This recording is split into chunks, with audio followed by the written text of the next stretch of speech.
Canal Multimedia Radio.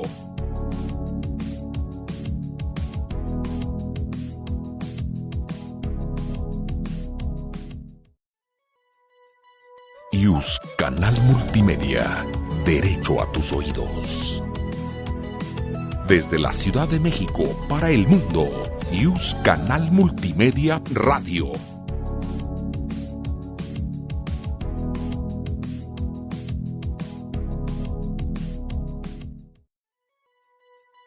IUS Canal Multimedia. Derecho a tus oídos. Desde la Ciudad de México para el mundo, IUS Canal Multimedia Radio.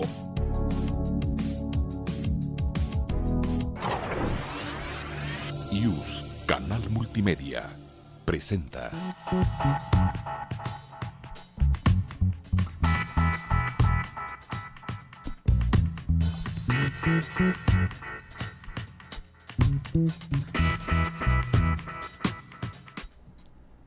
Hola, muy buen día, comunidad UNAM, comunidad Eje. Estamos en un capítulo más, en un episodio más de Categorías Sospechosas, este podcast que se realiza con la Escuela Judicial Electoral. Es marzo, ayer conmemoramos el Día Internacional de la Mujer y hoy vamos a conversar sobre un tema muy importante, el derecho electoral y la paridad. Y para ello tenemos el gusto de contar con la presencia de la maestra Jessica Velázquez Torres. Muchas gracias, Vero, por la invitación para la UNAM, para la Escuela Judicial Electoral y para el Tribunal Electoral del Poder Judicial de la Federación. Qué gusto tenerte por aquí, Jessica. Muchas gracias. Y antes de comenzar, vámonos con la trivia electoral del día de hoy. Cuéntenos en el chat de Facebook o escríbanos también a nuestra cuenta de Twitter de la Escuela Judicial Electoral. Estamos como @TEPJF_eje. ¿En qué año se introdujo la primera cuota de género al ordenamiento electoral? Vamos a conversar sobre este tema y por ahí van a tener las claves para poder obtener la respuesta, y en caso de que su respuesta sea la respuesta correcta, van a poder llevarse la publicación del día de hoy, que es Mujeres privadas de la libertad y del derecho al voto, de objetos de normas a sujetos de ciudadanía, de la autoría de Corina Giacomello. Entonces, déjenos por ahí la respuesta en nuestras redes sociales para que sean acreedores a uno de estos ejemplares. Y esta semana les platico rápidamente, como parte de nuestra oferta académica en la Escuela Judicial Electoral, esta semana llevamos a cabo un foro de reflexión en la Facultad de Derecho de la UNAM, que ha sido pues bastante importante porque reflexionamos sobre la reforma electoral y cómo las implicaciones hacia la justicia electoral, hacia la propia administración de las elecciones. Entonces, si no tuvieron oportunidad de verlo, este foro se llevó a cabo lunes y martes de esta semana. Si no tuvieron oportunidad de verlo, pueden ingresar a nuestro canal de YouTube en www.youtube estamos como Eje, Escuela Judicial Electoral, y ahí pueden ver todas las mesas de las personas que participaron. Hablaron sobre función de las autoridades electorales, los desafíos ante esta nueva ley, temas específicos, por ejemplo, prerrogativas, obligaciones de los derechos de los partidos políticos, voto electrónico, juicio en línea, etcétera. A ver, demos paso ahora sí al tema que nos ocupa el día de hoy, Jessica. Pues muchas gracias, Vero, por la invitación nuevamente, agradeciéndole a las personas que nos escuchan, que nos pueden ver. Y justamente estamos en este marco conmemorativo del 8 de marzo, justamente el Día Internacional de la Mujer, para visibilizar este tema de la paridad y cómo se relaciona con el derecho electoral y con otras áreas, ¿no? Porque todavía está esta inquietud de la ciudadanía en general de felicitar el 8 de marzo. Y me parece que es importante compartirles que esta fecha no se felicita, se conmemora. ¿Por qué?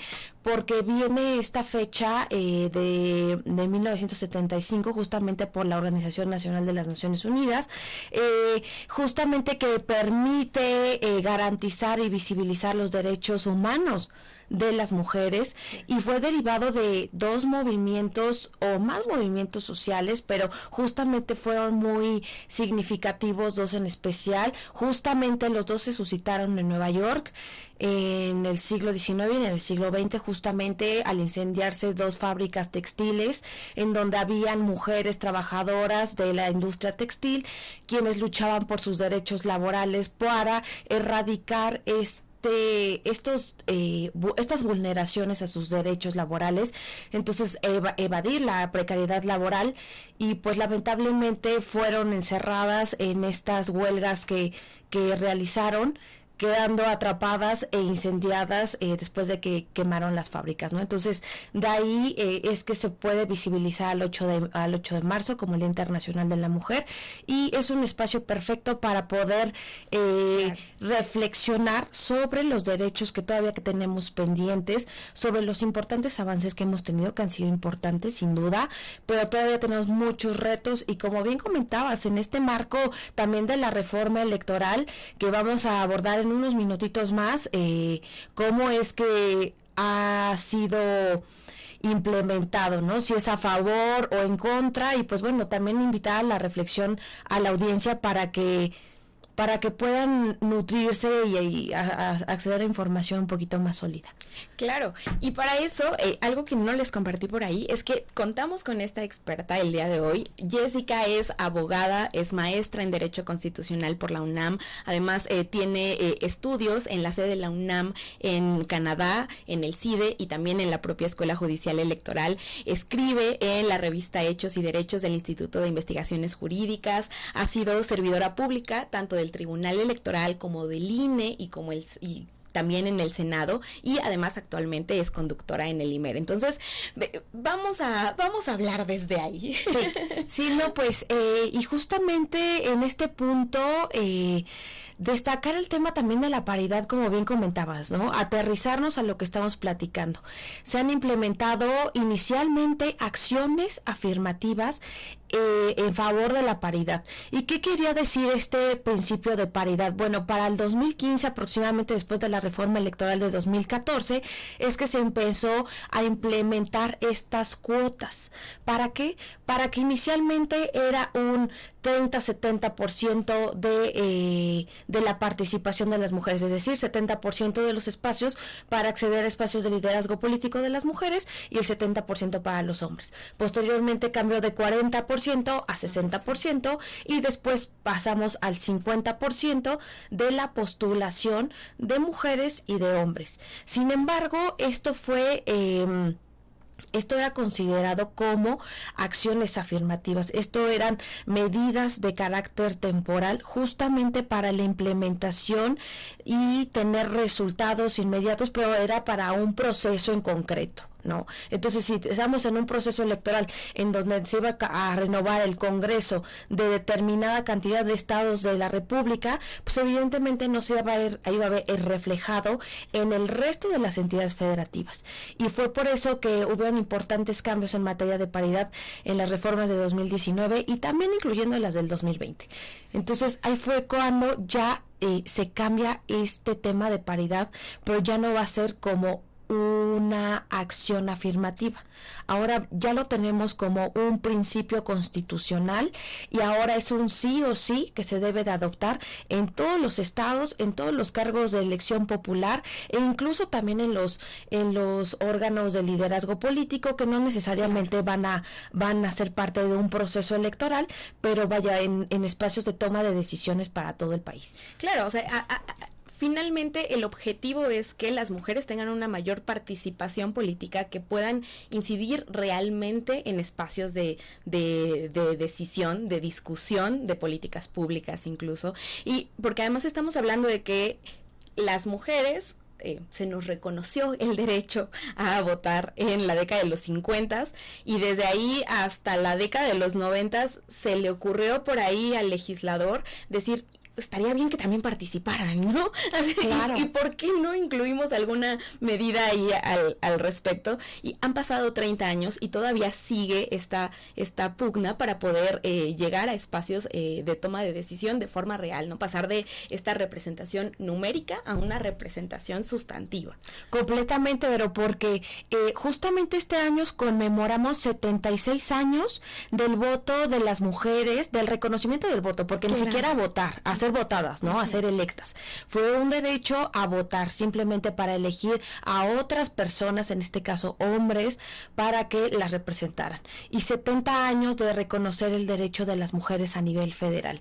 En 70 años pues hemos tenido importantes avances, como son las acciones afirmativas que platicamos hace un instante, pero también este importante tránsito ya de acciones afirmativas a principio de paridad en todo, que pues también no solamente se tiene que ver reflejado en términos numéricos, claro. Porque justamente hubo un criterio muy importante del Tribunal Electoral en el cual ya es jurisprudencia, que el principio de paridad ya no es una base, ya no debe ser un techo, es decir, ya puede haber más del 50% de mujeres, ya no es un 50-50, ahora ya podemos rebasar ese tope porque hemos sido un grupo históricamente discriminado. Entonces, para justamente romper estos techos de cristal, estas barreras que muchos dicen son invisibles, no, me parece que son visibles, me parece que todos lo notamos y que lo vemos a través de micromachismos como el robo de ideas, el robo de criterios, el menospreciar las ideas o la participación de otras mujeres,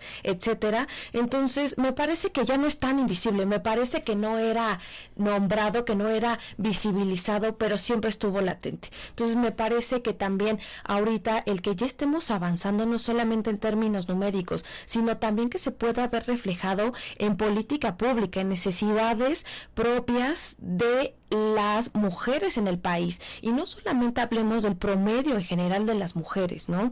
Una mujer que también tenemos que pensar en las mujeres con discapacidad, claro, en las juventudes, en las niñas, en las adolescencias, en las adultas mayores, en las mujeres que tienen alguna discapacidad, en las afromexicanas, y también pensar en las mujeres que, si bien no se identifican con el sexo femenino o que no se identifican como mujeres, pero al final del día tienen un cuerpo de mujeres y también por eso son víctimas de mucha clase de violencias. Claro, pensar en términos de interseccionalidad, ¿no? O sea, ya no es decir, no estamos hablando de un modelo único de ser mujer, ¿no? O sea, sino de todos estos rasgos, todos estos elementos que al final vulneran o no el que se pueda ejercer los derechos de forma plena. Pero un tema que mencionabas al respecto de, por ejemplo, estos micromachismos, uno de los argumentos que suele presentarse desde la crítica cuando hablamos de el uso de alguna medida afirmativa o alguna acción afirmativa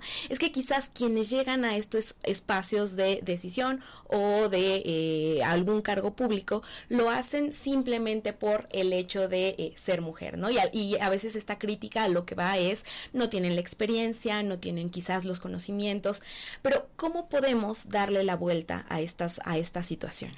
Pues justamente, Vero, este tema se ha venido avanzando incluso a través de sentencia, de, como dicen, a golpe de sentencias, y es cierto. ¿Por qué? Porque todavía encontramos que mujeres acceden a estos espacios de liderazgo político, de toma de decisiones. Sin embargo, todavía salen de estos casos como las Juanitas, por ejemplo, en el cual las mujeres acceden, ganan, obtienen el triunfo en las urnas. Sin embargo, quien está tomando las decisiones son los esposos, algún hombre que sea militante, que igual y pudo haber sido aspirante a la candidatura, etcétera. Entonces nos encontramos con estos retos. Sin embargo, a través de diversas sentencias y también de criterios que adoptó el Instituto Nacional Electoral, es que se pudo avanzar para erradicar un poco estas simulaciones. Todavía nos encontramos con simulaciones, pero van de bajada, ¿no? Entonces, lo que se pudo implementar fue el que, bueno, a través de acuerdos, poner, por ejemplo, que vayan postulándose mujeres de manera intercalada, es decir, mujer, hombre, ¿no? O también sí, fórmulas de un solo género, o también el que si el candidato hombre bueno, pueda tener a una suplente mujer, algunas reglas de ajuste para cuando no se cumple con el principio de paridad. Entonces, estas acciones me parecen que han sido positivas en la materia. Sí, y que, por ejemplo, este tema de que la persona suplente en una fórmula cuyo propietario es hombre, la persona suplente sí pudiera ser mujer, fue muy importante y en su momento también llegó a ser criticado, ¿no? Porque decían, a ver, lo que dice la ley es las fórmulas tienen que ser del mismo género siempre. Y lo que dijo en su momento el Tribunal Electoral en este caso fue, bueno, sí, pero si el propietario es hombre y la suplente es mujer, en caso de que el propietario deje el espacio, pues bueno, quien va a acceder y va a tener esta posibilidad de ubicar temas sobre la mesa van a ser las mujeres. Entonces, en ese caso sí se permitiría que las fórmulas no sean del mismo género, ¿no? Claro, y también otra cosa que nos permitió avanzar es que bueno, también las convocatorias también, ¿no? Para poder acceder a diferentes espacios, no solamente de partidos políticos, también a través de convocatorias exclusivas para mujeres, es lo que pudo romper un poco estos sesgos, estas brechas que siempre se tienen para los espacios, ¿no? Por ejemplo, contamos a nivel nacional con el 22% de mujeres a nivel municipal representando las presidencias municipales, ¿no? En cuanto a congresos locales y congresos el Congreso Federal, pues vamos avanzando de manera positiva. Sin embargo, aún tenemos pues importantes retos, ¿no? Porque si bien ya se pudo alcanzar un poco el principio de paridad en órganos colegiados, pues todavía tenemos el reto importante en cargos unipersonales, en las presidencias municipales, en las gubernaturas, en la presidencia de la República tan solo. Sí. Y por ejemplo, otro tema es cómo también a veces este argumento de la falta de experiencia o la falta de conocimientos, en realidad tendríamos que pensar el fondo, ¿no? Tendríamos que irnos a la base. Bueno, quizás esas mujeres no han tenido la oportunidad de formarse de la misma forma que sus pares hombres, ¿no? No han tenido el mismo acceso. Aunque estamos hablando de que, por ejemplo, los partidos políticos tienen este presupuesto específico para apoyar en la formación y en el liderazgo de las mujeres, ¿qué es lo que pasó o ha pasado durante años, ¿no? Ese presupuesto que les destina la ley en realidad se utilizan para medidas que parecieran temas de mujeres, así se asume, desde roles, desde estereotipos, porque en realidad no están yendo a la base, ¿no? A la formación de las mujeres. Totalmente, porque por ley tenemos que destinar, tienen que destinar los partidos políticos el 3% al menos, al menos. Esto puede ser incrementado a mayor porcentaje. Tenemos otras entidades federativas, algunas entidades pocas, que realmente sí suben este porcentaje al 5%. Algunas muy escasas son al 8%, pero la mayoría se queda al 3%. Sin embargo, tenemos entidades que no prevén este supuesto en su marco normativo, como el caso de Tamaulipas. Entonces, realmente Tamaulipas lo deja ahí como una laguna de ley y como una omisión completamente respecto de garantizar que este presupuesto se vaya al empoderamiento político de las mujeres. ¿Por qué? Porque llegó, por ejemplo, en el proceso electoral del 2016, 2015, incluso hasta todavía 2017, en el cual los partidos políticos tienen que reportar este gasto al Instituto Nacional Electoral y acreditar básicamente en qué se usó este 3%. Pues nos enteramos o veíamos casos en el cual el 3% lo destinaban para enseres domésticos, es decir, trapos, algunos trastes, etcétera, que eran utilizados para las campañas, más no para el liderazgo político de las mujeres, es decir, inculcarles y transmitirles qué derechos políticos y electorales tienen, qué acceso a recursos tienen, cómo poder enfrentar casos de violencia política en razón de género, incluso hasta casos como instruirlas con perspectiva de género, etcétera, ¿no? Que actualmente los partidos políticos tienen la obligación de también de tener estos enfoques con perspectiva de género, intercultural, todas esas cuestiones. Sin embargo, yo también aún advierto mucha resistencia por parte de los partidos políticos, incluso al interior de los mismos tienen la obligación de tener áreas especializadas para atender casos de violencia política, y pues bueno, esto estamos partiendo de la buena fe de lo que reporten los partidos políticos en la materia. Sin embargo, todavía no hay instrumentos adecuados para que se les pueda exigir que transparenten esa información, no para revictimizar a las víctimas, claro, hay datos sensibles que se pueden testar y que se pueden omitir, pero es importante tener los datos duros para poder saber qué está pasando al interior de los partidos políticos, porque muchos dicen que ellos pueden tener esta autoorganización, ¿no? Esta autodeterminación al interior de sí mismos, pero no olvidemos que los partidos políticos son entes públicos y gastan recursos públicos, entonces sí tienen obligación de rendir cuentas a toda la población mexicana.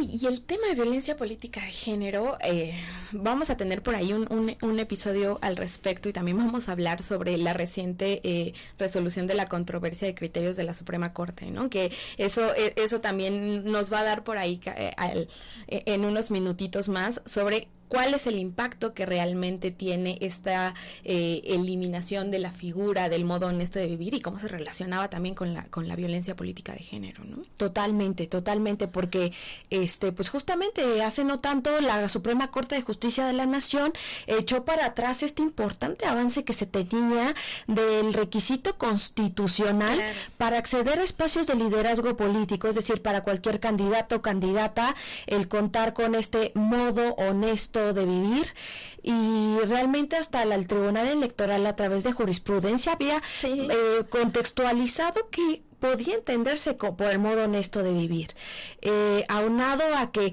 pocas sentencias, no solamente del Tribunal Electoral a nivel federal, sino también de los tribunales electorales locales, analizaban este requisito.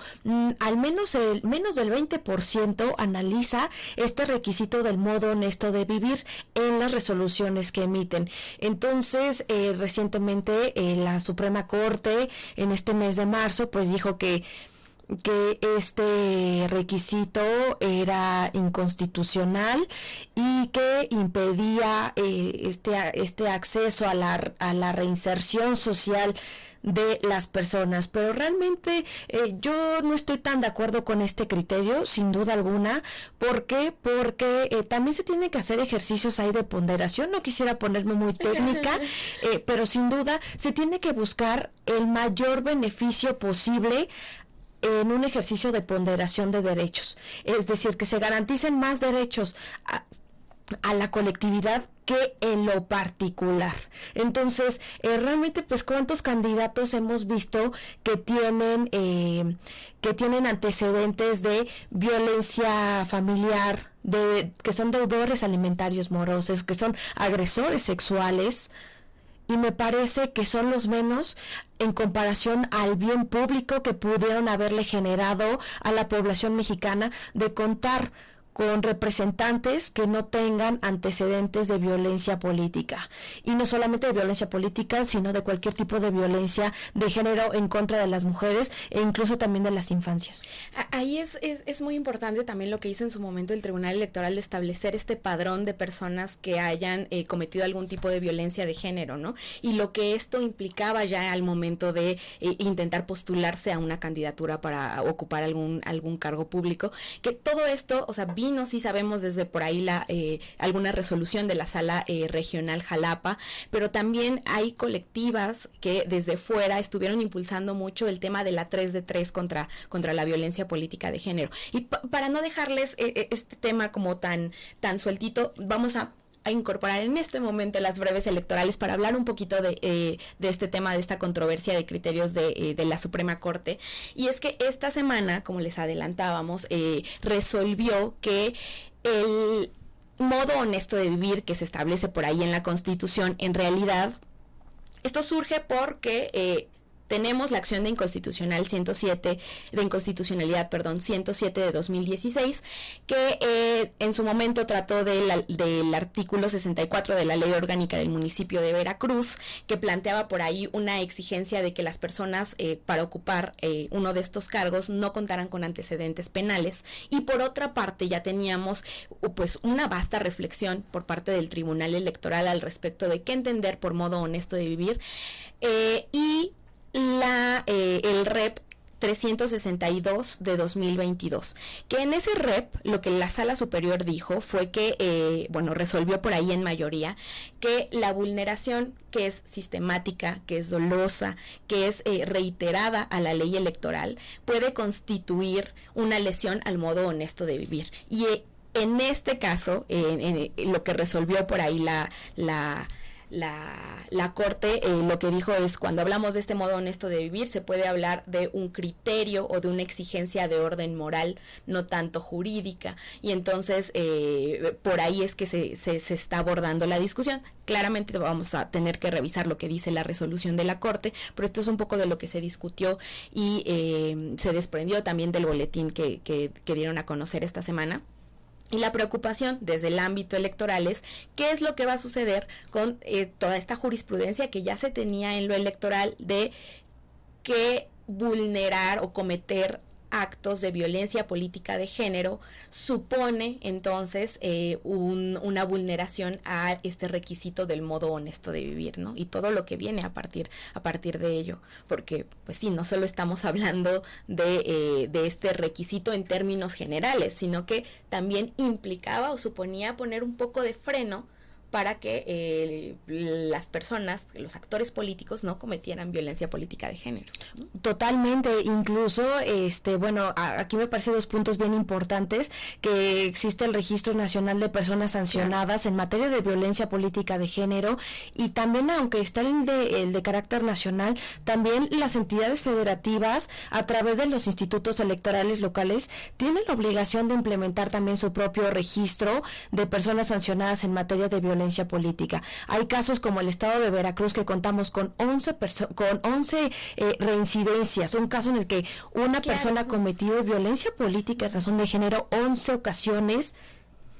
Y aunque esté en el registro, cabe destacar que este registro es para visibilizar que han sido violentadores de violencia política. Sin embargo, pues realmente esto no ha sido totalmente inhibitorio para que se sigan cometiendo estos actos, y pues bueno, al no tener suficientes elementos para poder evitar que personas que no cumplan con este modo honesto de vivir, pues evidentemente es un revés completamente, no solamente a la jurisprudencia, sino también para espacios libres de cualquier tipo de violencia que puedan estar en cargos públicos. Claro, para el ejercicio pleno de los derechos, ¿no? No solo están estas medidas como el propio principio de paridad para la postulación, sino también que cuando las mujeres ocupen un cargo público lo puedan ejercer de forma plena, sin este temor de no me están pasando la información que tendría que tener a mi disposición para tomar decisiones, no estoy pudiendo quizás participar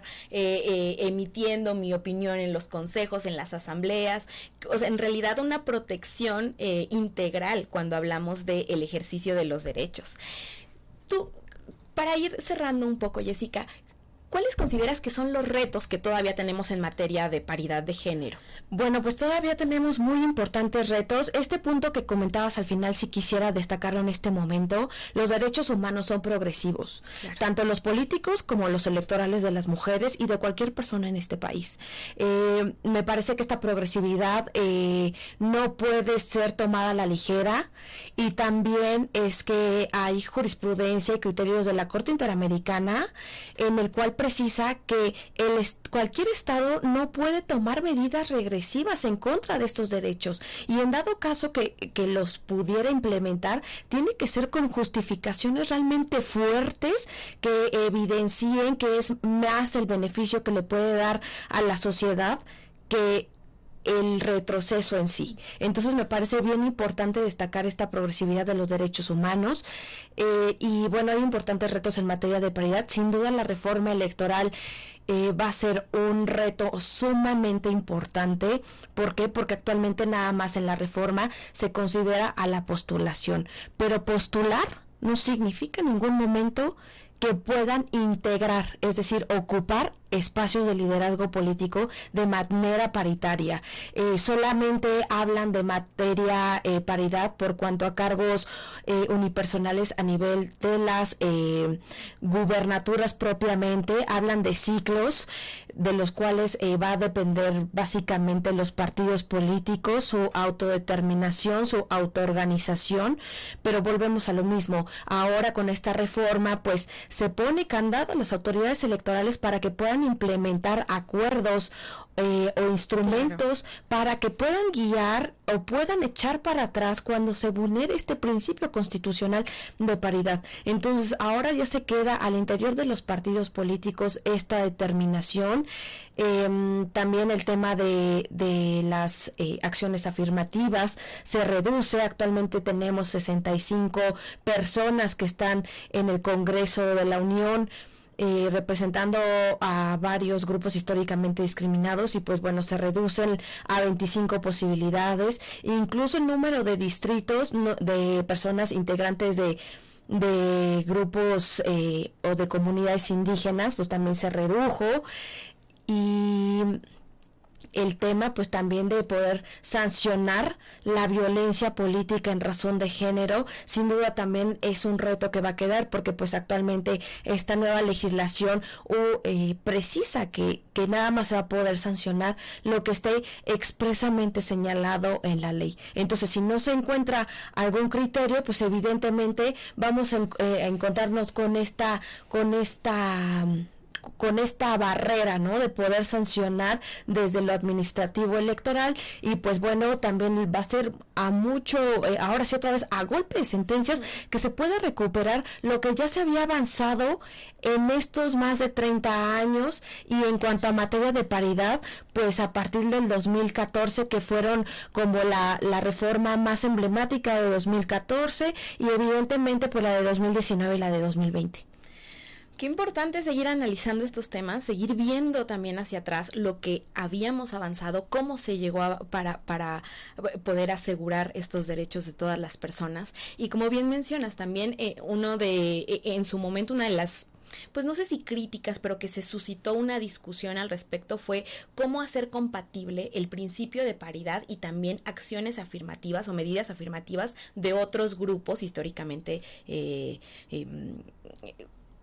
como vulnerados, ¿no? Claro. Y al respecto, el día de mañana vamos a tener por ahí en Yucatán, en el estado de Yucatán, una firma de convenio del Tribunal Electoral, de la Escuela Judicial Electoral, para hablar sobre capacitación, etcétera. Y en el marco de esta firma de convenio se va a llevar a cabo una conferencia, que es la Conferencia Tutela de los Derechos Políticos del grupo LGBTIQ+, y personas no binarias. Esta conferencia la va a llevar a cabo el magistrado Felipe de la Mata y la maestra Roselia Bustillo, quienes acaban de publicar un libro al respecto. Entonces también es muy importante que volteemos a ver cómo se va dando esta sincronía, esta integración de otros grupos históricamente vulnerados en la protección también de sus derechos, ¿no? Totalmente, pero lo que es en materia de paridad y estos grupos que no han sido visibilizados en sus necesidades, claro, me parece de lo más importante, porque muchos creemos que igual y no es necesaria su participación, y me parece errónea.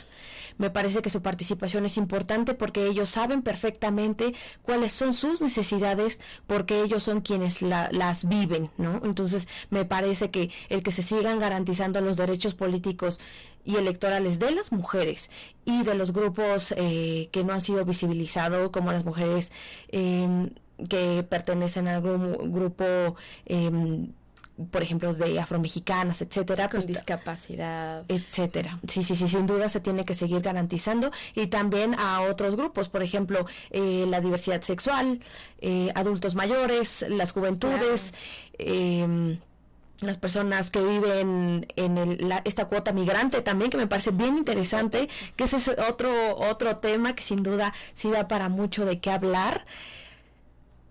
Y también, bueno, yo hablar un poquito, pues también involucra también su participación económica en el país, ¿no?